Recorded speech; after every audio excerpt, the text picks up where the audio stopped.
ที่ยันยิงเฮาเมื่อหาขอเงินทงเมืองบนต่างเอิงคำก็เปลี่ยนปีเมืองอะไรล่ะสวยน้องยิงมือเดียวใน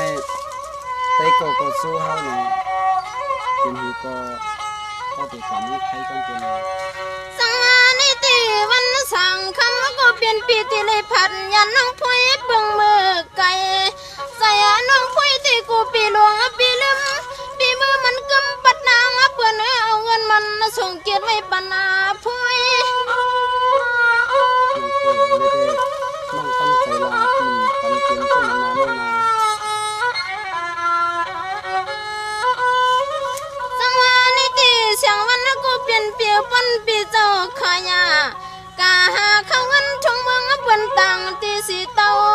สู่ปีขึ้นเข้ามาหักเปียน้องพวยปีลืมนะปีเปียลือน้องเป็นฮีก็คือกว่านาก็หินลิ้มลังจังว่าในตีเปียเจ้าอำกว่าอำขวายันน้องพวยนี่อำไร5 ปีสำน้องพวยขยันปักทำกดคำด้วยสังหารการไม่ได้แก่ไปทั้งนั้นมีต้มการในที่ที่นี้หลายน้องก็ตีในเสียนใจน้องพวยตีเพราะว่าวันหนึ่งถึงหัดมาตีปีกูปีน้องปีลืมกูปีเมื่อหักกึมปะตังเปิ้นเยอะนาลืมน้องพวยสู่ในนอ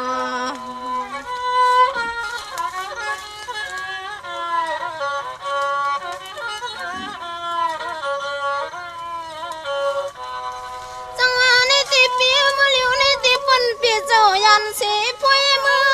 จึงดังเมืองไทยไก่ยันเดี๋ยวอย่าปีลืมเสกวันมาผ่านเมียวเฮาเนาะคำเราห่างสั่งตอนใส่ปีวิลืมน้องพวยสุนานอ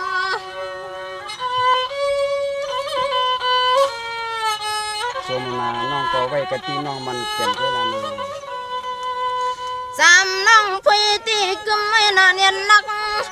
น้องหักลองเปียงน้องพวยตีกึมมันตั้งปีวันอยู่เซเปียงหักสู่ในอำเอมีไว้เข้าหึงสามน้องพวยในมองหอดมองถึงเตีนอพี่ช่างวันเนี่ยเพราะว่าปีผัดน้องกับตีเนี่ยก็อย่าปีลืมน้องพวยเนี่ยให้ขึ้นมาติเป็นนาฮอนะให้จำน้องพวยตีนาปีช่างวันนะเต้น้องปีได้สมาปีผัดยันน้องหลายวันหลายมื้อหลายที่ตึงเส้นก้าเนาะสมาปีเลยคำน้ำไหลเก้คำไหลที่ไหลลูกในสีตาก็ลอนตั้งหักเขาพี่น้องในนี้เวนกันมาในเย็นฮีก็ปีติหักขึ้นตัดสีแล้วนะน้องพวยก็ดีต้องไอ้ขอการปีช่างวันรัดมาเนี่ยนะน้องพวยเนี่ยมีวันลืมสั่งเจอปีเฮ็ดจังไหนเหปีช่างวันกะตั้งนายซ้ำลืมตั้งหลังให้ไหนแต่น้องพวยเนี่ยตีเลยอยู่กินจังหื้อในปีช่างวันเนาะเป็นปองใจในน้องพวยเฮให้กะหาเข้าเงินเมืองปืนมาเนี่ยสิตาก็ให้ไรมานำให้พวกไรมาตีห่มจัดปังปันจำน้องพวยวันนั้นปีช่างวันเนี่ยเป็นลืมนาน้องนาปีเดสั่งน้อง